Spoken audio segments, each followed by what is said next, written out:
Alors, quelles sont ces dispositions extérieures pour être apte à communier? On a parlé déjà des dispositions intérieures, maintenant les dispositions extérieures. Alors, qui peut communier? Tout baptisé ayant reçu la première communion, voilà une disposition extérieure. Tu es baptisé, tu as reçu la première communion, voilà, tu peux communier. Et en appliquant le canon qui nous parle de ça, le canon 912, peut recevoir la communion le baptisé qui a fait sa première communion.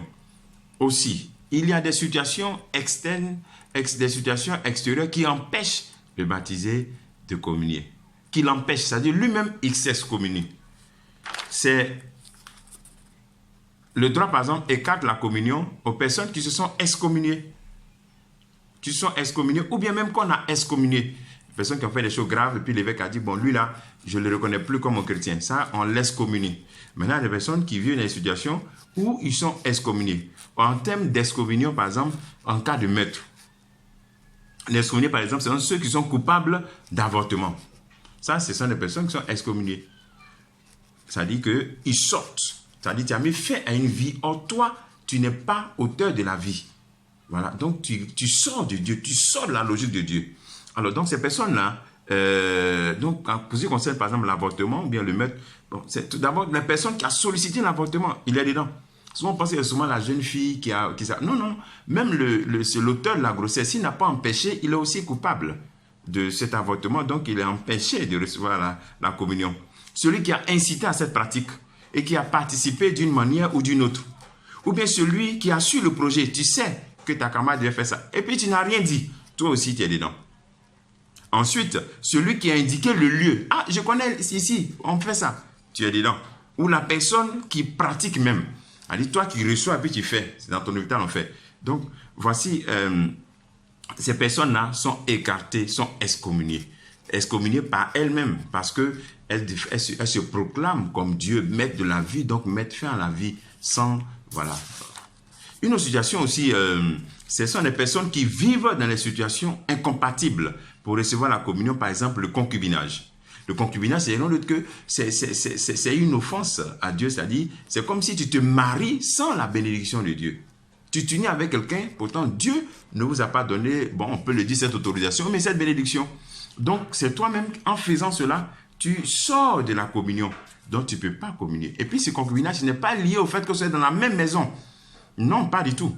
C'est lié au fait que vous soyez dans la même maison ou pas, si vous cohabitez ou pas. C'est une question d'esprit. Celui avec qui tu marches, il est à Paris. Et puis toi, tu es à Abidjan. Mais si entre vous, vous n'avez pas pris la décision de cheminer dans la chasteté, par exemple, vous êtes en concubinage. C'est-à-dire quand lui revient de son Paris, là, bon, il est avec toi comme si tu étais sa femme. Et toi, tu prends comme si tu étais ton mari. C'est-à-dire comme si on s'est marié sans la bénédiction de Dieu. Donc les hommes et les femmes en concubinage, ou avec ou sans cohabitation, sans avoir célébré le mariage, ceux-là ne peuvent pas recevoir la communion. C'est-à-dire qu'eux-mêmes, ils s'excommunient. Le troisième élément, ce sont la polygamie. Une personne qui est polygame. Tu as deux femmes, non, tu ne peux pas recevoir aussi la communion. Tu n'es pas apte à la communion. Il y a aussi les divorcés qui se marient à nouveau, se privent aussi du sacrement de la communion. Les divorcés qui se marient à nouveau. Voilà. Vous êtes marié à l'église et puis maintenant vous avez divorcé. Puis à l'église, on va faire des divorces civilement. Mais au niveau de l'église, vous n'avez pas entamé une procédure pour annuler votre mariage. Normalement, vous ne devez pas communier aussi. Voilà, c'est un peu cela. Les divorcés qui se marient à nouveau sans que le mariage antérieur ait été déclaré nul par un tribunal ecclésiastique. Donc voici des conditions externes qui empêchent de recevoir la communion. On a parlé déjà de l'avortement, du meurtre, et ensuite comment on appelle ça, de concubinage, de la polygamie, des divorcés qui se marient à nouveau. Ce qu'il faut retenir un peu dans tout cela, sur la question de la polygamie, c'est ça qui est un peu, non, de concubinage, ça qui est un peu flou dans la tête de beaucoup de personnes. Il ne s'agit pas de dire que non, c'est mon homme, lui il est chez lui, moi ici chez moi. Non, tout est une question de l'esprit. Est-ce que dans votre amitié, vous faites un cheminement basé, fondé sur la chasteté jusqu'au mariage? Si oui, vous pouvez communier. Mais si ce n'est pas le cas, non, pas communier. C'est-à-dire qu'il y a un désir de faire des efforts pour mettre Dieu au centre. de fonder votre union sur Dieu.